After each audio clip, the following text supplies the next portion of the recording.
Andre Onana keeps hitting rock bottom at the start of his Man United career. The Cameroonian was meant to be an upgrade on David de Gea, but looks more like a costly mistake now. It's not a surprise that De Gea's name keeps popping up in conversations, and some United supporters would take him back in a heartbeat.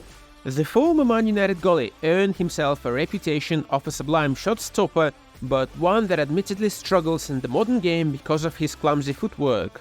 And yet, shot stopping is exactly one area where Andre Onana has been really bad, and Onana's ball playing ability recently can be questioned as well.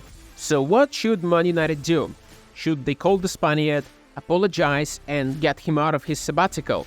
Or do they keep believing in Onana, knowing there will be no refunds?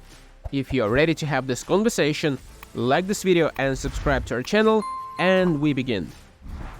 To answer these questions, it's imperative to ask another question. Are we talking about the same David de Gea?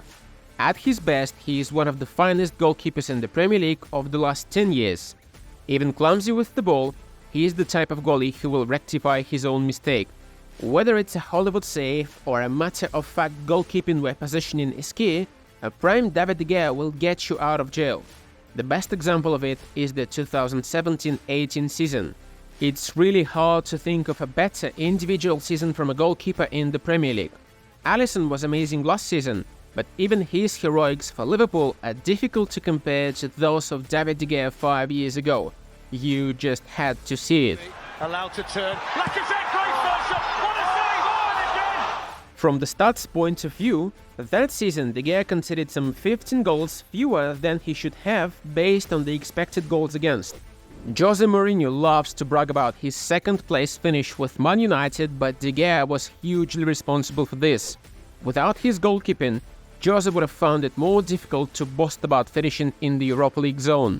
But as we've hinted, David de Gea isn't always like that. Far from his best, he would still be amazing for most football clubs in the world, but would he be good enough, reliable enough for a club dying to get back to winning trophies? Just last season we unfortunately saw De Gea concede spectacular blunders. The game against Sevilla literally happened just a few months ago and should still be fresh in the memory. De Gea was at fault for practically each goal, costing United the Europa League final. It would be tempting to write it off as a bad day, but the season contained more horrible moments. The clumsy goal against West Ham in the Premier League that happened to be the winner. A very awkward goal gifted to Everton in the FA Cup as the ball slithered through his legs. Not to count numerous times he gave possession away by sending the ball right at the opponents, be it a long ball to an area with no teammates or a calamitous short pass. Ultimately, these are all the most recent errors. He did win the Golden Glove, which is impossible to overlook, but he didn't do it alone. The amazing form by Casemiro and Martinez was a factor as well. And at the end of the day, even the Golden Glove in the Premier League didn't help De Gea find a new club. This may not be talked about enough, but it's October and David de Gea has been a free agent for 3 months. The contradiction is that it seems like when some Man United fans talk about bringing David de Gea back, they talk about the Spaniard in his prime. At the same time, they compare De Gea's best version to Onana at his worst. And for what it's worth, De Gea's prime is much farther in the past than Onana's best form. If there's a cause for optimism, it's that it's very rare that footballers go bad in the space of a few months, especially goalkeepers. It doesn't help that Luke Shaw and Lisandro Martinez are injured, and Casemiro is suddenly better at scoring goals, not preventing them. So, for starters, fixing the defense is the bare minimum for Man United. Then they have to fix the initial build-up phase to get the most out of Onana's passing and sweeping ability.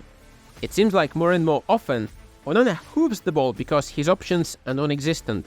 Undoubtedly, Onana has been at fault for a few goals, but bringing the gap back would not fix the problem. It wouldn't turn United's second-string defense into world beaters, and the build-up phase would only get worse. Once Erik Ten Hag has his key players back from injuries, only then United fans would be able to judge the Cameroonian goalkeeper properly. And if he doesn't live up to expectations, Altay Bayndi could be given a chance. Man United do have a debt to repay to David de Gea for the ugly exit last summer, but don't let nostalgia cloud your vision. The Spaniard was a sublime goalkeeper at the time, but the times have changed. What do you think should be the solution to Man United's goalkeeping crisis? Let us know in the comments, and don't forget to like this video if you enjoyed the analysis, subscribe to our channel and hit the bell icon. See you in other videos.